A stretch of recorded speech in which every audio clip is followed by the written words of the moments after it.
First, NDP House Leader Peter Julian is calling for House Speaker Anthony Rota to step down, saying a sacred trust between the role of the Speaker and Parliament has been broken. The Conservatives are blaming the Prime Minister and his office, saying state visits are ultimately Justin Trudeau's responsibility, despite Rota saying the PM and his office knew nothing of Hunka's invite. Jewish groups are speaking out about the incident, outraged that this has happened. I wish to make a brief statement. The Speaker of the House trying to fall on his sword. Subsequently become aware of more information which causes me to regret my decision to recognize this individual. I wish to apologize to the House, and I'm deeply sorry that I've offended many with my gestures and remarks.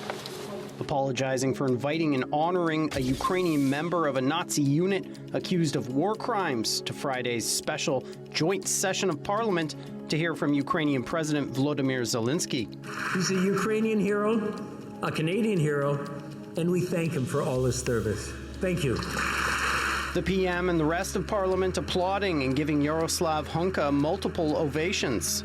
The 98-year-old from North Bay relishing the moment. But afterwards, Hunka's war record came under scrutiny. A member of a Nazi Waffen-SS volunteer unit made up of Ukrainians, known as the 1st Galatian Division. The unit has faced accusations of atrocities and war crimes, but is also celebrated by Ukrainian nationalists who hold a march every year on April 28th to honor them. Jewish groups are outraged. The Friends of Simon Wiesenthal Center for Holocaust Studies writes in a statement, "The fact that a veteran who served in a Nazi military unit was invited to and given a standing ovation in Parliament is shocking. There should be no confusion that this unit was responsible for the mass murder of innocent civilians with a level of brutality and malice that is unimaginable." The CEO of B'nai B'rith posting on X, "No apology is acceptable that does not also provide the public with a detailed explanation as to how this could possibly have taken place in the heart of our democracy. Shameful." The incident playing into the Russian narrative of its invasion of Ukraine, which was framed as an operation to root out Nazism in that country, a narrative that isn't true despite Kremlin spokesperson Dmitry Peskov's comments today. He says, "We know that many Western countries, including Canada, have raised a young generation that does not know who fought whom. Fascism will manifest itself here and there, and we now see how it is trying to find its feet in the center of Europe, in Ukraine. This is what we are battling irreconcilably against." No one, including you, my fellow parliamentarians, or the Ukraine delegation, was privy to my remarks prior to their delivery. Rota took all the blame during his apology, saying the Prime Minister and his office knew nothing about it. But the Conservatives say the PM is still at fault. It is the Prime Minister whose government is responsible for both security and diplomatic vetting of everyone that comes in close proximity of a foreign leader on Canadian soil. The NDP say Rota must step down. I believe a sacred trust has been broken. It's for that reason, for the good of the institution of the House of Commons, that I say, sadly, I don't believe you can continue in this role. Regrettably, I must respectfully ask that you step aside. Trudeau wasn't in the chamber today, but Government House Leader Karina Gould affirmed that the Trudeau Liberals didn't know about Rota's invite and called for the ovation for Hunka to be stripped from the record. For more on this, I'm joined by Peter Graefe from the Department of Political Science at McMaster University. Peter, thanks for joining us. My pleasure. The backlash has been fairly intense. Why do you think Rota didn't step down in addition to apologizing? Yeah, it's hard to understand. It seems like we've seen provincially that it's very hard for people to admit wrong in the sense of stepping down from their position.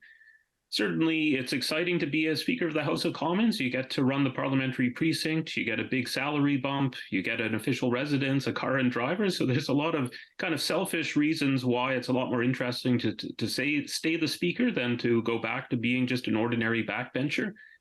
But having said that, I mean, this is a gaffe of a pretty monumental scale. The Speaker has admitted having invited this person even before recognizing them. So there was clearly lots of opportunity to do his job properly, to recognize that there might be a problem here and to have it vetted. And clearly that wasn't done. And it was produced a situation that produced embarrassment really for the entire House who trusted him to do those things and exercise judgment, and potentially has some impact on Canada's international reputation. Do you think the apology will be enough for the people he offended? It's obviously not enough for some, like NDP House Leader Peter Julian. Yeah, I mean, some people like to get offended, and I don't think anything he could do would be enough. But I don't think it's outrageous for members of opposition parties to be upset that, in a way, they were set up by the speaker to applaud somebody who maybe they would have not applauded had more context been provided. They really put their trust in the speaker to protect the reputation of the House, and that was not done. So for them to ask for the speaker's resignation strikes me as quite appropriate given that situation, and certainly with time, if Mr. Rota stays on, they'll find ways to work with him. But I think they have reason to expect more thoroughgoing responsibility. I think it's good that people say I'm sorry, but in our system of parliament and in government, people, when they make such a grave error, maybe step aside and allow the parliamentarians to decide if they want to continue with him as speaker or find someone who they might have greater trust in. The Conservatives are trying to pin this on Trudeau. Is the Prime Minister or his office also at fault here? I mean, it is hard to say, but generally we feel that the Prime Minister's office in Canada is trying to do too much as it is. Whether they should be vetting every single person who shows up for an event like this, it seems to be asking a bit much of them. So in a way, this is an embarrassment for Canada. It kind of shows a certain lack of seriousness in how Canada deals with foreign affairs. But that's probably not helped by having all of these things made into very partisan attacks, so that a failure of the speaker can't just be his failure; it somehow has to be Trudeau's as well. I mean, there's plenty to criticize Trudeau about, I'm sure, but it seems a bit odd to bring this in, particularly for an opposition who was responsible for Mr. Rota getting his job in the first place. In 2019, he was elected over the previous speaker, Jeff Regan, largely with the support of the Conservatives. So, in that context, the speaker is there on the basis of the confidence of the entire House. And so I think all members of Parliament should recognize that they had some responsibility in his choice, but the speaker has to then give that responsibility back when he's really failed in sustaining the confidence of the House. How do you think this incident has impacted Canada's image?